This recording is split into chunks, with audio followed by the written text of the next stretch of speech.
Good evening there, everybody. What is happening? Hopefully, you all are having a wonderful day today. So, when it comes down to it, I thought that I would review this little video that I thought was very personally interesting, very particularly interesting anyway. And the reason why that is because very big news has just been recently announced, a little bit of unfortunate news. But of course, for those of us that was waiting for the Terence Bud Crawford versus Errol Spence Jr. fight announcement, of course, there is a little bit of disappointing news. Terence Bud Crawford apparently had pulled out of the fight negotiations, and apparently overall he is next going to fight David Avesian or whatever the hell that one Armenian fighter's name is. Anyways, Mr. Terence Bud Crawford apparently will be fighting this guy, I believe, on ESPN pay-per-view or wherever the hell this fight may take place. In my opinion, this certainly is not a pay-per-view fight. This more than likely is going to be another stinker of a pay-per-view event, or at least one that does not do very well on the numbers. And this is not going to be a video to where I just shit all over Terence Crawford, because I'm not necessarily going to say that he backed out of the Errol Spence Jr. fight necessarily because he's quote unquote avoiding him or ducking him. But there could be a possibility that Terence Bud Crawford, that he did that in order to stay busy, which I don't necessarily have a huge problem with. But Terence Bud Crawford, after that fight, is going to have to accept the Errol Spence Jr. fight, no matter the stipulations. And in my opinion, I'm not really quite sure, all in all, if it was the best decision, but I do understand where he was coming from. Terence Bud Crawford has not fought ever since last year, and had overall he fought Errol Spence Jr. being a little bit rusty, maybe that would have been a little bit to his detriment. But one also could argue that if Terence Bud Crawford truly was as serious as what overall he was trying to allege that he was, one could debate that he would have signed the contract. But anyways, Mr. Boxing Ego, he's going to talk about this. We all know that he's more of an Errol Spence Jr. fan than what he is of a Terence Bud Crawford fan. So Mr. Ego, of course, is very delighted to hear this type of news. But anyways, let's see overall what he has to say. I'm going to tune in as well. Wow. Breaking news. Terence Bud Crawford's next fight is announced. It's being reported. Bad news. It's not Errol Spence. Do you believe me now? What up, Fight World? It's your boy Ego, and I am back with some more boxing. Let's talk about it. ESPN is. And you know what? Once again, I'm not a person on the know that just rushes to the edges or runs to the hills to allege that a certain amount of fighters are avoiding one another. I've never been a person on the know that has done that, because I'm not a fanboy of any of these fighters, and I don't like to allege something, especially tainting a fighter's reputation, that I don't have 100% alleged evidence over. And do I think that Terence Bud Crawford is afraid of Errol Spence Jr.? I'm not necessarily going to quite say that at the moment, but what I will say is this. Right now, in my opinion, what this looks like is just a stay busy fight for Mr. Terence Bud Crawford, which I don't really have a huge problem with. We'll see. I'll know what ends up happening with that. I may get the fight, I may not. In my opinion, that fight being a pay-per-view, in my opinion, is a little bit too much. But Terence is always a delight to watch. But the bottom line is this. Unfortunately for Mr. Terence Bud Crawford, because of the position that he is going to put himself in, he more than likely is now even going to be more under Mr. Spence's grasp when it comes to negotiations, because now Errol Spence Jr. is going to have a lot of pressure put on Mr. Terence Bud Crawford. So we'll see overall what ends up happening. Now reporting, which is going to be very shocking to many. Terence Crawford and David Avanesian have signed contracts for a welterweight title fight December 10th in Omaha. Crawford told ESPN. So this is not a rumor. Crawford did an interview or whatever with ESPN. It will be streaming on the streaming service Black Prime, BLK or MLK Prime, whatever, and they'll offer it on pay-per-view for $39.95. That's how you know the fight is trash, when it's 40 damn dollars. I haven't seen a pay-per-view that is 40 damn dollars ever since the Luis Ortiz versus Charles Martin fight, I believe. Listen, and I'm not trying to insult Mr. Terence Bud Crawford, but at the end of the day, overall, once again, and I've been saying this for a very long time, he's never clearly been the number one overall pound for pound fighter of the sport. It's not that I don't think that he could not be if you wanted to debate him there. I don't have a problem with that, but his resume is just not up there. And when you especially talk about his star power is not up there with some of the other stars in terms of boxing. It's not that he doesn't have any star power. He does, but it's not up there with Canelo Alvarez. And if we're comparing him to Errol Spence Jr., it's definitely not, comparable to Errol Spence Jr. if we're just comparing those two fighters. I've seen certain Terence Bud Crawford fans, and I like Terence a lot, claim that, Terence, when it comes down to it, that, oh, well, he makes just as much as Spence and blah, blah, blah. Well, if you talk about revenue and if you talk about the views that they get, it's really not particularly close. Terence Bud Crawford has never even had a pay-per-view, I believe, that's done over 150,000 pay-per-view buys. Errol Spence Jr., I believe, has had a couple of pay-per-views where it's done over 300,000 or somewhere around there. But Canelo Alvarez, once again, and I've been stating this, he still clearly is the biggest star in the sport. It's really nothing to get up in arms about. When you take a look at his pay-per-view numbers, they're absolutely phenomenal, especially for today's standards. Crawford. And I am going to wonder, the certain channels like Overall, Mr. Dante's Boxing Nation, and Aki TV, are they going to claim that Terence Bud Crawford is allegedly avoiding an Errol Spence Jr.? Because we all know when it comes to a Canelo Alvarez or a Tyson Fury or a fighter that they don't like, they don't give a shit overall about how long they've been out for. They want them to fight the best of the best immediately. So are they going to claim the same thing with Mr. Terence Bud Crawford that they claim with Canelo and a certain amount of other fighters? I'm going to be very curious on that. His quote, "I was really looking forward to the Errol Spence fight," Crawford told ESPN. "I started communicating with boxing manager Al Heyman and PBC back in June, and unfortunately, they represent a fighter in Errol Spence who didn't want the fight as bad as I did." So Terence Crawford is blaming Errol Spence.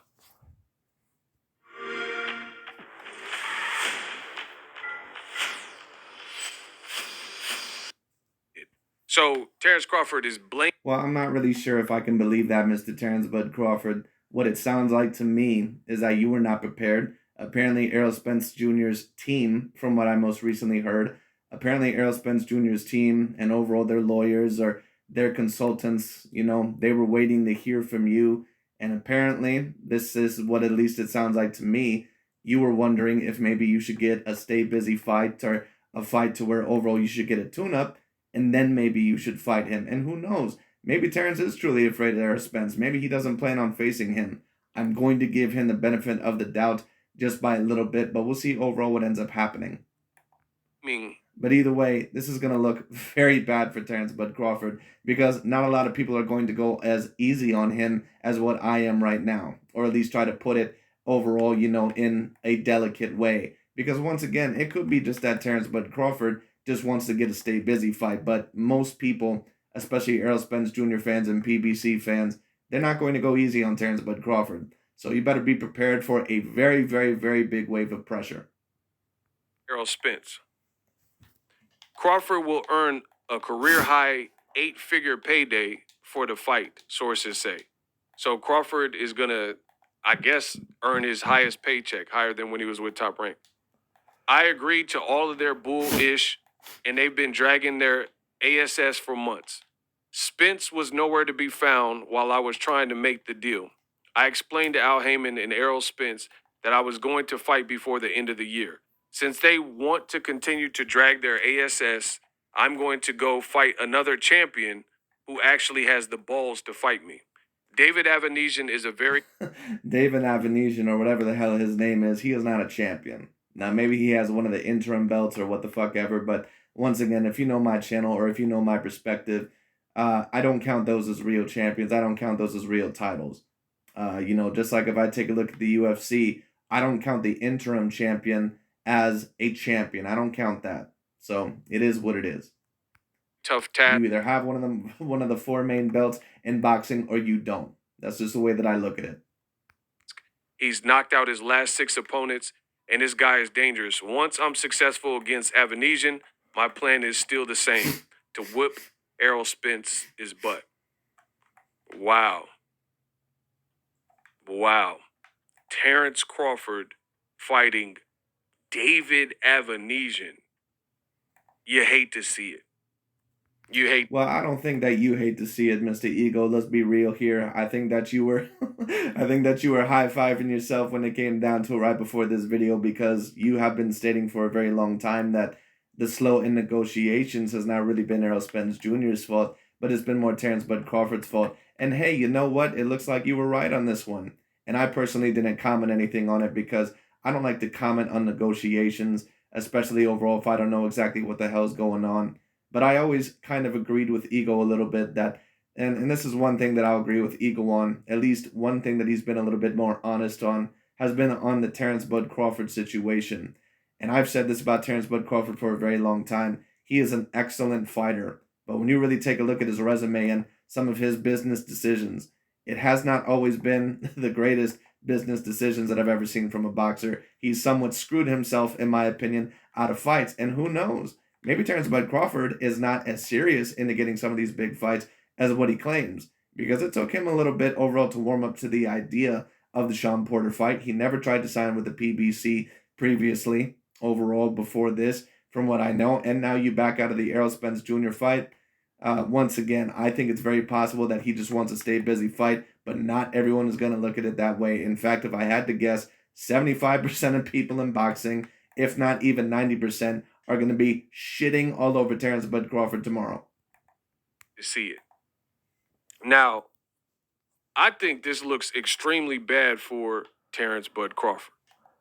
Now, I made a video earlier. Errol Spence had basically said, I could have fought in November. And basically, he's pointing the finger at Crawford, saying that I could have fought in November, but he was stalling. Another thing is, I made a video. There was a report from the boxing scene, and the information says the growing concern that on Spence's side, that Crawford's team isn't committed to the fight. And now we know why. The information from ESPN, Crawford did an interview with ESPN. I read the quotes. The link will be in the description. And he's telling you his next plan, and it's David Avanesian. Wow.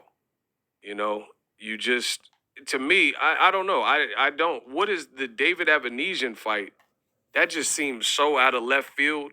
He's fighting on BLK Prime for $40. Well, Terence Bud Crawford is no offense against him, but he's really been facing these type of opponents for the past several years.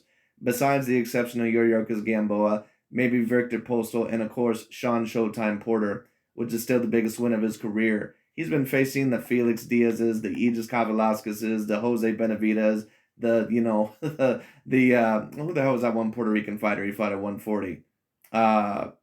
I can't even remember his damn name when it comes down to it. I can't remember. But anyways, when it comes down to it, shit, man, I can't remember his name. But anyways, Terence Bud Crawford's been facing these type of names overall for a very long time now. I don't blame it all on him. But once again, this is going to be a very bad look. On pay-per-view, that's going to flop. Thomas Delorme, that was that dude's name. There we go. That was killing me. So I'm going to tell you, because I don't really have much positive to say about it. David Avanesian is an obscure, unknown name. Crawford can try his best to make it sound like a compelling sell on pay-per-view, but it's just going to be so funny to see. It's not a pay-per-view fight at all. This fight is even worse than the Deontay Wilder versus Robert Elenius fight. At least that fight had a very enticing co-main event, and on top of that, we were going to see how Wilder looked against his former sparring partner after 2 losses. This fight really has no appeal, unless you're a major Terence Bud Crawford fan or you really enjoy watching him. And I do enjoy watching Terence Bud Crawford. I don't even know if I'm going to get this fight. And I almost get every single boxing fight out there, even some of the lower tier ones. Anyway. People who hated on Deontay Wilder versus Robert Helenius and certain fights like that try to justify their need to see this.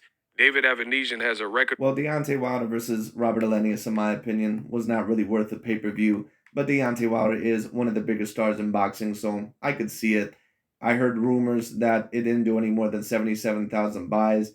That's possible. If I had to guess, maybe it did a little bit more than that, but I don't think it did anything above 200,000 buys. If it did, then it's not bad for the opponent. 29-3-1, Russian fighter, 51% knockout. And Crawford is being real. He did actually have, he has a bunch of knockouts in a row, but he was fighting non-real, like, domestic level guys. I mean, I guess the biggest name he fought was a UK guy, Josh Kelly, and he beat him. And he fights with like Kerman Lajaraga of Spain. But, Crawford's like, oh, he's super dangerous and things like that. He fought. For those of you that don't remember Josh Kelly, he was going to be the next, or at least overall, what the Britons wanted to be one of the bigger next superstars. When these channels, for example, like Ego and Dante's Boxing Nation and a certain amount of these other channels called Canelo Alvarez or a Lomachenko or a Tyson Fury, great big white hypes, even though there might be a certain amount of hype behind them because of that. When you're talking about the great big white hype in terms of failures of their career, Josh Kelly is one of those fighters. That's an example of a great white hype. Not people overall who have accomplished to the degree of what a Lomachenko and especially a Canelo or a Tyson Fury have. Whoever this guy is, Ascari. I don't even know who this is. Some 15-0 guy that I've never heard of. I don't even know what he looks like or anything. And look, that's who he fought. Like, this is David Avenesian's last opponent. Who is this guy? Ego's laugh there is hilarious because he's thinking the same thing that I did. This dude looks like he works at a Russian computer company. Like, come on, man. He has a 35% knockout ratio. Never seen him, never heard of him. He looked like the dude that shot Bruce Willis at the beginning of The Sixth Sense. I'm not. He actually kind of does. I believe that was actually played by Donnie Wahlberg, for those of you that don't know. Fantastic movie, The Sixth Sense. Familiar with him. Liam Taylor, again, domestic level UK fighter. Again, have you ever seen this guy? So, yeah, beating 6 guys by stoppage in a row, that's cool. But the best win is clearly Josh Kelly. But Josh Kelly's 10-0-1. So he's not a guy that he just had somewhat of a name, you know what I mean? Kerman Lajadaga, he was ranked. But again, this is a guy from Spain that wasn't a big name, you know? But on the losing side, he was stopped already by Mean Machine, a guy who Crawford actually fought and already beat. So what does this really do for Crawford's career? And in fact, speaking of The only possibility, once again, that I can think of is that it is a stay busy fight. I really don't see any other possibility. And if Terence Bud Crawford thinks that he's going to go into the next negotiations and think on the no, oh, I'm going to demand a 50-50 split or all this other bullshit when it comes down to it, nah, dude, that ain't going to work. Of course, I'm guessing this is just my assumptions. I don't think Terence Crawford is going to be that deluded overall to go in there and actually demand a 50-50 split. I believe he even possibly accepted the 35% split on this one. There's also a possibility that maybe Terence Crawford backed out of there because maybe he thought he deserved more. And I certainly hope that that is not the case because he ain't going to get that much more. And I've been stating for a very long time. Certain people want this fight to be 50-50. Terence Bud Crawford does not deserve 50% of the purse against Errol Spence Jr. He just doesn't deserve it. It is not necessarily about how skilled you are in boxing. It's all about who you can attract, how many butts you put in seats, overall, what type of views you get. Even Canelo against Dimitri Bivol, when it comes down to it in the rematch, even though Dimitri Bivol was able to beat him, he still is not going to be the A side in that rematch. It just is what it is. Even though you may favor him, it's the same thing here. Whether you favor Terence Bud Crawford or not, he's not the A side. Just is what it is. David Avenesian, I fought, or I, not fought. I went to Broner. I covered Broner versus Granado's card, and David Avenesian, way back then, fought Lamont Peterson in 2017, as you guys see on the screen. 2017, Lamont Peterson beat David Avenesian. So David Avenesian is just now fighting someone that Lamont Peterson, a guy that Errol Spence stopped. Lamont Peterson beat him. You ain't beat Lamont Peterson.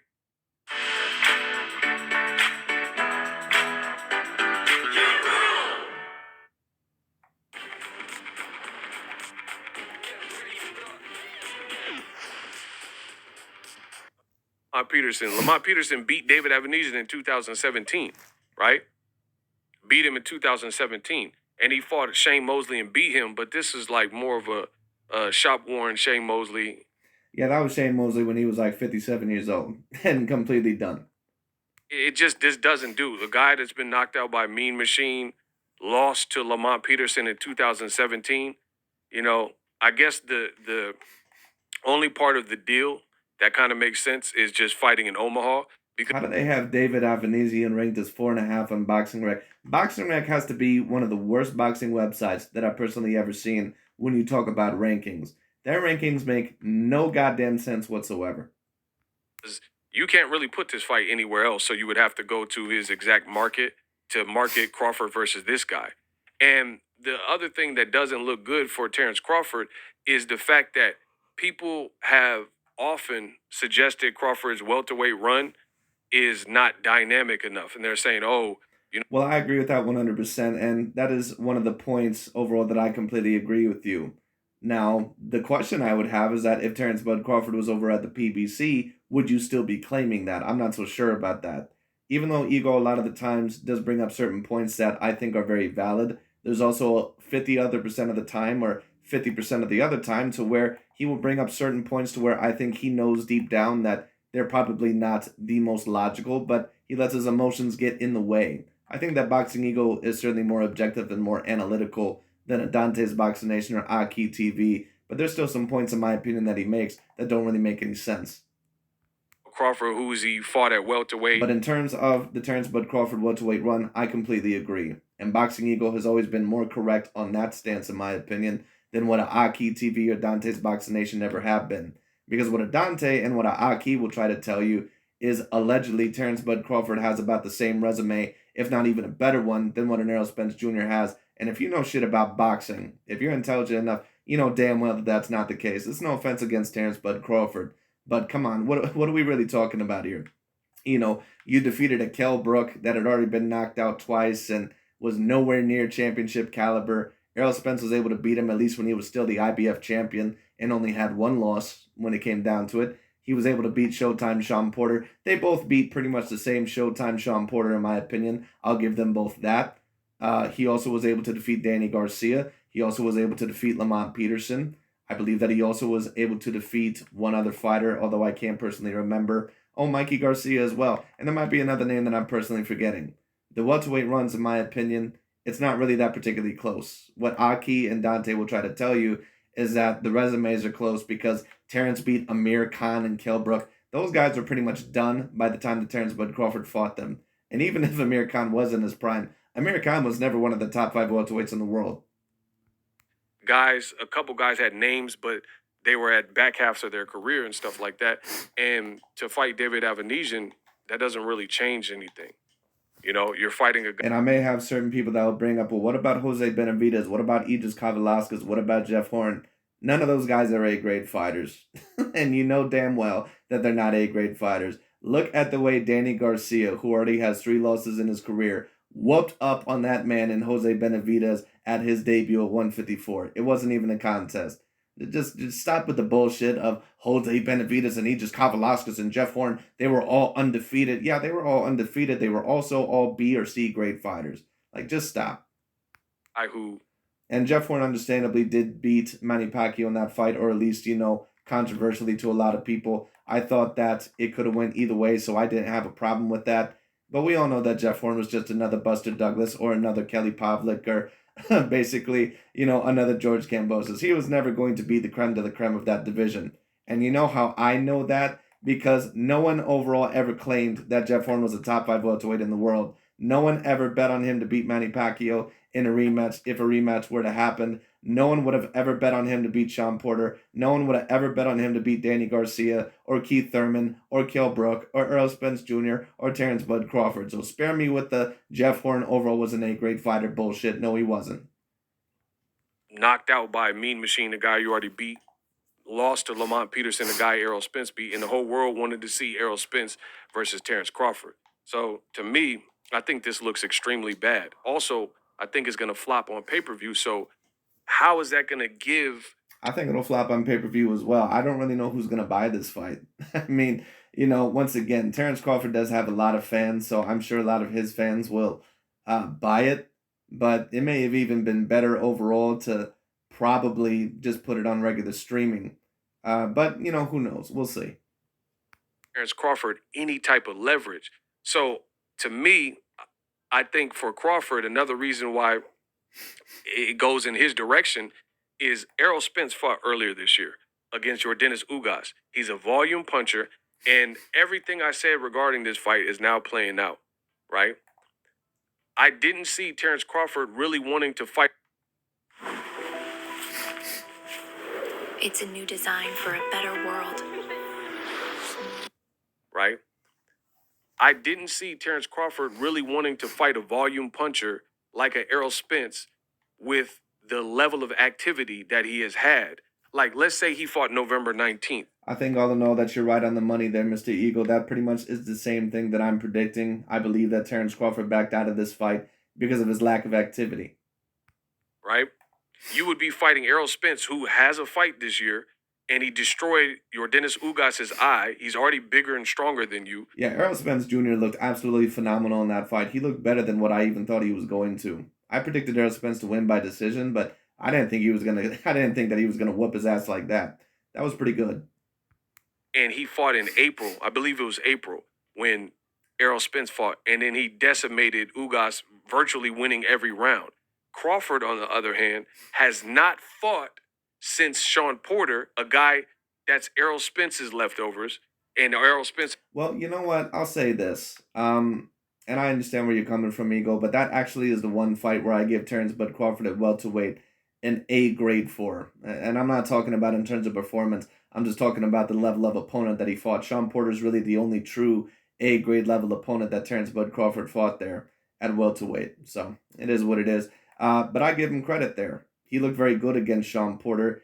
Sure, he was Errol Spence Jr.'s leftovers, but he was kind of his leftovers, the same way that, probably I mean, if I were to compare it, I don't know, maybe the way that Danny Jacobs was Gennady Golovkin's leftovers when Canelo fought him, he still was at a very great point in his career. He still very clearly was an A-grade fighter.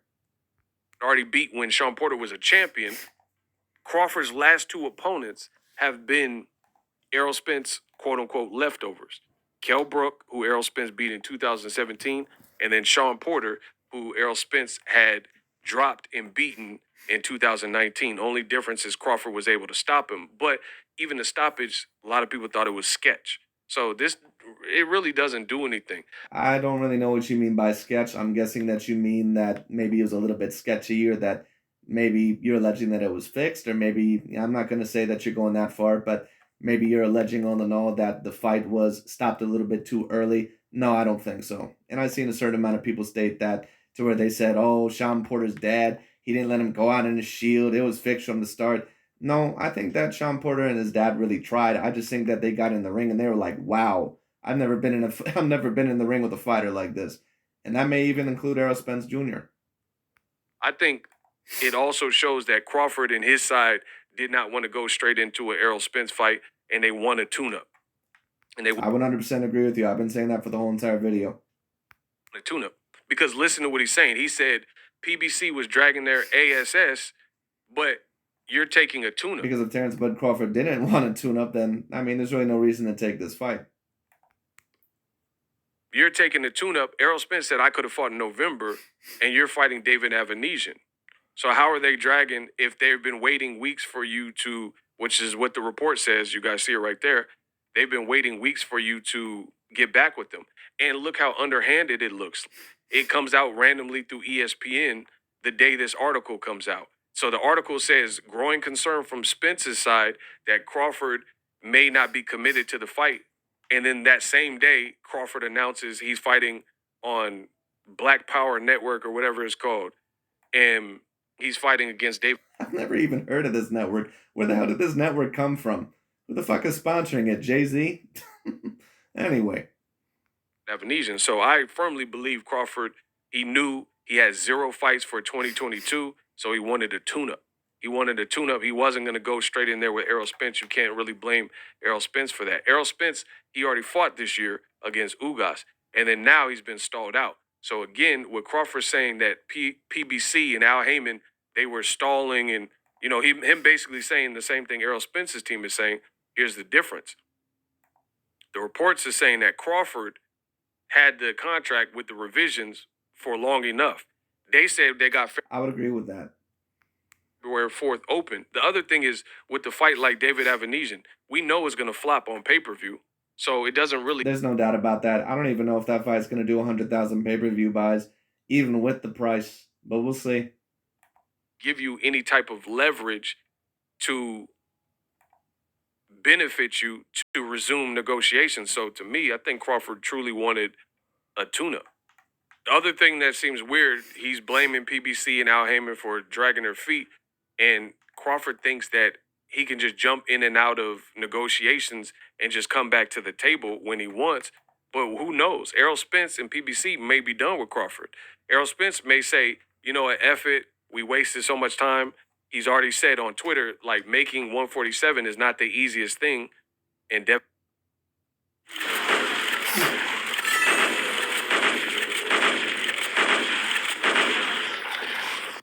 easiest thing. And Devin Haney agreed that him making his weight class 135 is not the easiest thing. So, Well, Devin Haney, you can tell it's a little bit different because he is a true 140 pounder. Errol Spence Jr., I've never taken a look at him at a weight overall for a weighing in at 147. Not saying that it may not be a little bit tough, but I've never seen him overall look, super duper strained. Now, you can't always maybe tell by that, but if Errol Spence Jr. overall automatically says, oh, well, I'm done with Terence Bud Crawford after this, it's then going to look a little bit bad on Errol Spence Jr. So we'll see overall what ends up happening here. Errol Spence may say, F it, I'm up to 154. So there's no guarantee that we actually get this fight even next, even if Crawford, who should be the favorite against David Avanesian, even if he beats him. I would hope so. Who is actually favoring David Avanesian against Terence Bud Crawford? That would be hilarious.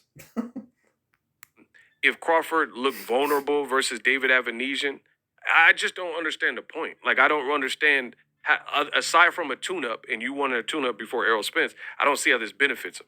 You don't got leverage because, again, Bob Arum said you can't sell. Bob Arum says your pay-per-view numbers are abysmal and they lose money. There's no way this fight is going to be a big pay-per-view draw. So he's going to have, I don't know who's advising Crawford to make these moves, but it just doesn't make sense to me. You work with the cartel leader, Daniel Kinahan. You wasted all this time negotiating with It's about damn time overall that you ended up mentioning that, Mr. Eagle, because the majority of the time you just use that to tear down your favorite fighter, Tyson Fury. So, about time that you mentioned that. You see, only to fight David Avanesian. And then now you're going to fight him in Omaha. It's not a big fight. It's definitely not a fight that's going to do blockbuster numbers. And then you think you're going to just pop back to PBC with what? Like, you don't have more leverage. Like, if you beat Virgil Ortiz, maybe. Somebody like that, you knock out Jaron Ennis or... That would have been a great fight. Whatever, maybe you come back to the table with some actual leverage. But to beat a David Avanesian, who again lost to Lamont Peterson in 2017 on the Broner Granados card, I just don't see what it does, me personally. But hey, that's the news. Let me know what you guys think. Who's at fault? Do you want to see Crawford Avanesian? Will you pay for it on pay-per-view? Weird decision, but the cat's out the bag. Boom. Hit the QR code and subscribe. But anyways, that's pretty much about it for this video. Very unfortunate that we won't be seeing this fight, at least currently at the current moment in time. Hopefully we will get to see this fight next year. I do believe that there's a decent chance of the fight happening, but I do need to see Terence Bud Crawford put his money where his mouth is. Because he did have the opportunity to sign. Apparently he said he had no problem with it. I do agree with Ego, at least on this particular point, that Crawford had enough overall. He had the contract in enough of his court, or enough time to, decide whether he wanted it, if he claimed that he wanted to fight at least somewhere around this time. So, I can only guess that Terence Bud Crawford wants a tune-up fight, but unfortunately, I believe that this is possibly going to lead to him even having less leverage, just like Mr. Ego stated. However, if Errol Spence Jr. after this claims that he's no longer staying at 147, it may look a little bit bad on him too. But we'll see overall what happens. Hopefully this fight happens, irregardless. But this is why I cannot have Terence Bud Crawford as my undisputed number one pound-for-pound fighter. It's not that he's not a great fighter. It's not that he's not, in that conversation. It's just that there's just too many instances of this. There's just too many instances to where he faces these type of challenges or these type of fighters, and he's just made a lot of bad business decisions. But it is what it is. Anyways, that's really about it for today. Thank you so much for watching, and I'll talk to you all later.